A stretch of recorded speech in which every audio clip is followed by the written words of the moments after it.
मुंबईत सध्या अनेक ठिकाणी खड्ड्यांचं साम्राज्य पाहायला मिळतं आणि याच खड्ड्यांमधून वाहन चालकांना मार्ग काढावा लागतोय। या खड्ड्यांमुळे वाहतूक कोंडी तर होतेच, त्यासोबतच अपघातही होत आहेत। काही ठिकाणी हे खड्डे बुजवण्याची तात्पुरती मलमपट्टी केली जाते, मात्र काही दिवसातच पुन्हा परिस्थिती जैसे थेच पाहायला मिळते। मालाड, दिंडोशी या सगळ्या परिसरांमध्ये अनेक ठिकाणी खड्डे पाहायला मिळतात। इथला आढावा घेत वाहन चालकांसोबत बातचीत केली आहे आमचे प्रतिनिधी देवेंद्र कोल्हटकर यांनी। आपण बघूया। मुंबई शहर खड्डेमुक्त होणार असं आश्वासन प्रशासनाच्या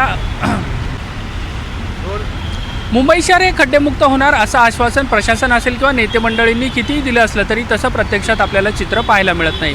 यावेळी मी दिंडोशी परिसरात आहे, तिथे बघू शकतात की रस्त्यावरती मोठमोठे खड्डे पडलेले आपल्याला पाहायला मिळतात। या संबंध परिसरात आपण बघितलं तर हा सगळा रस्ता जो आहे तो खड्डेमय झालेला आपल्याला पाहायला मिळतोय आणि याच खड्ड्यामधून मार्ग काढताना वाहन चालक, रिक्षा चालक जे आहेत ते आपल्याला पाहायला मिळतात आहे। पावसाळा सुरू आहे, पावसाचं पाणी देखील या सगळ्या खड्ड्यामध्ये जमा होतं आहे, त्यामुळे वाहतूक कोंडी या सगळ्यामध्ये वाहन चालक असतील त्यांना अनेक अडचणींचा सामना जो आहे तो या खड्ड्यांमुळे करावा लागतो। आपण जर या सगळ्या परिसरात बघितलं तर मोठमोठे खड्डे जे आहेत ते आपल्याला या संबंध रस्त्यावरती पाहायला मिळेल। पश्चिम द्रुतगती मार्गावरती तर अनेक ठिकाणी खड्डे पडलेले आहेत, त्यासोबत हे जे अंतर्गत रस्ते आहेत या अंतर्गत रस्त्यावरती देखील खड्डे पडलेले आहेत आणि याच खड्ड्यातून वाट काढताना हे सगळे वाहन चालक जे आहेत ते आपल्याला पाहायला मिळतात आहे। काही वाहन चालकांशी बोलूया। मुझे बताइए गड्ढे को कितना तकलीफ होता है?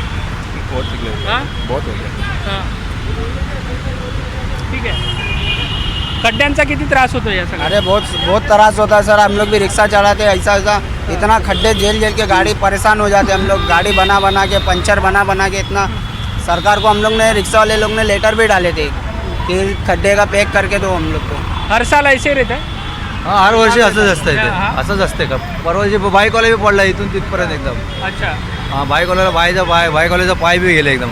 अच्छा, म्हणजे अपघात होत राहतात।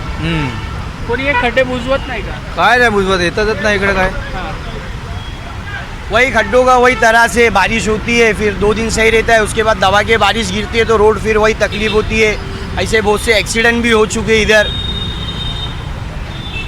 आपका क्या कहना है? खड्डे उधर भी है सर, लोगों ने इधर ही नहीं उधर भी है, पूरा सब जगह खड्डे ही खड्डे। अभी क्या करेंगे, कितने खड्डे 2-4 दिन पहले करके जाते हैं, फिर 4-5 दिन के बाद वापस हो जाता है।